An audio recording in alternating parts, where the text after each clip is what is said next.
Assalamualaikum warahmatullahi wabarakatuh. Saya Naila Sabita dengan NPM 25570510005. Di sini saya akan membuat video pembahasan dari soal yang sudah saya buat. Baik, langsung saja.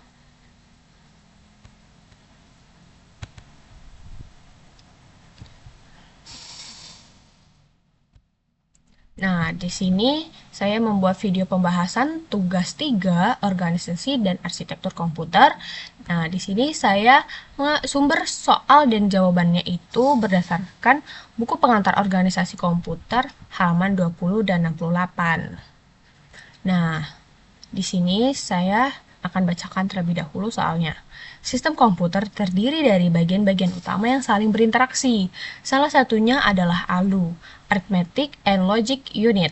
Jika ALU dibangun menggunakan prinsip transistor sebagai saklar untuk membentuk gerbang logika, manakah pernyataan berikut yang paling tepat untuk mengenai hubungan antara komponen tersebut dengan fungsi kontrol dalam sistem komputer?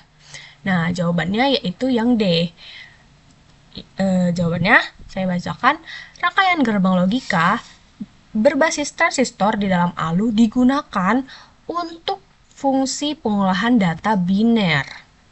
Sementara unit kontrol menggunakan logika tersebut untuk melakukan command decoding agar instruksi dapat dieksekusi.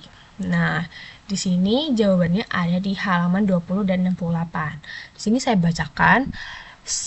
CPU tersusun atas beberapa komponen, yaitu Arithmetic and Logic Unit (ALU), bertugas membentuk fungsi-fungsi pengolahan data komputer. ALU sering disebut mesin bahasa (machine language) karena bagian ini mengerjakan instruksi-instruksi mesin yang diberikan padanya. Seperti istilahnya, ALU terdiri dari dua bagian, yaitu unit aritmetika dan unit logika boolean, yang masing-masing memiliki spesifikasi tugas tersendiri. Nah, kontrol unit itu bertugas mengontrol operasi CPU dan secara keseluruhan mengontrol komputer sehingga terjadi sinkronisasi kerja antar komponen dalam menjalankan fungsi-fungsi operasinya. Termasuk dalam tanggung jawab unit kontrol adalah mengambil instruksi-instruksi dari memori utama dan menentukan jenis instruksi tersebut. Nah, di halaman 68 ada penjelasannya juga.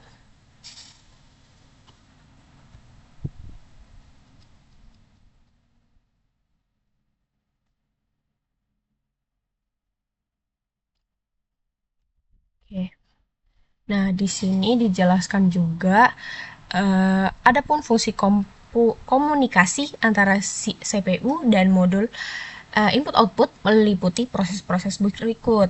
Nah, di sini kan dimension tentang command decoding. Nah, di sini dijelaskan command decoding yaitu modul input-output menerima perintah-perintah dari CPU yang dikirimkan sebagai sinyal bagi bus kontrol. Misalnya sebuah modul input-output untuk disk dapat menerima perintah read sektor, scan record ID, dan format disk. Seperti itu. Mungkin ada tambahan juga jika kurang dipahami. Jadi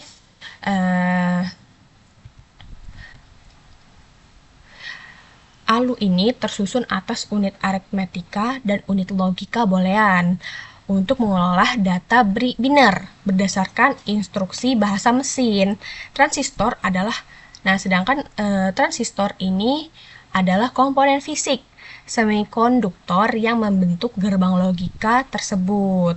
Nah, unit kontrol bertugas melakukan command decoding, yaitu menafsirkan kode-kode biner hasil dari pengolahan logika untuk menentukan aksi yang akan dibentuk. Seperti itu.